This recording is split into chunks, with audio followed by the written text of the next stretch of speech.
Now, I have an opinion. No, I'm not a scientist, geologist, nor any other specialist in the field. Yep, just an ordinary individual. Just like any other ordinary individual, if a question is posed, I may or may not have an opinion on the matter.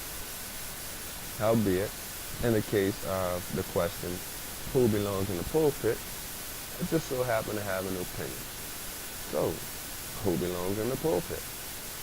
Well, whomever the Almighty Creator assigns to the pulpit is exactly who is supposed to be in the pulpit.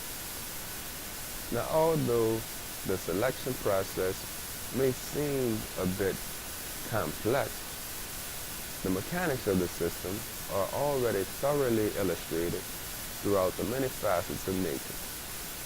One would only have to observe the way nature evolves in order to acquire some degree of understanding. Just as one can observe and study the variances of the outward development over time through successive generations of any species, it is likewise the case with the variations of the inward development. That basis alone would undoubtedly serve as evidence to shed light upon the rise and progression of the social sciences, such as sociology, psychology, and the many others that deal with the way in which people behave with respect to one another and also to the environment. Now, with that level of evolutionary understanding, one is better equipped to investigate and evaluate the righteousness of any pulpit resident. If people do not feel that a certain individual or class of individuals that could be considered by the estranged and alienated peoples as rather pejorative and incessantly nefarious, should occupy such a respectfully influential position, then the people should not support the vocation of those individuals. Now, that is not by any means to assert that the people should emphatically or unwarrantedly exasperate and persecute said individuals in order to rid themselves of the unconscionable presence. Contrarily, if the axiom holds true that we are all a part of the Almighty Creator and that the Almighty Creator works through us to execute its will, then a deliberate and sincere movement away from the spheres of influence is all that is necessary. The moment people choose, by not paying attention to those deemed undesirable, then they would no longer be considered direct supporters of those individuals.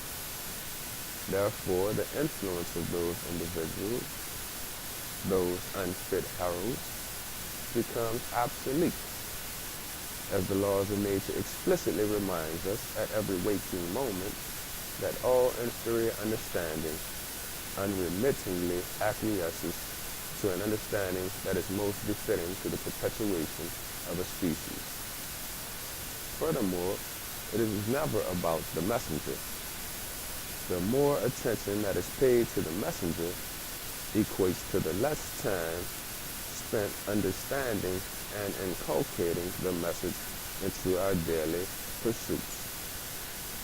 If a person is told that in order to obtain the keys to life, they must engage in a discussion and learn from Sarui the definition of humaneness, I am certain that any rational being would not hesitate to commence in such discourse.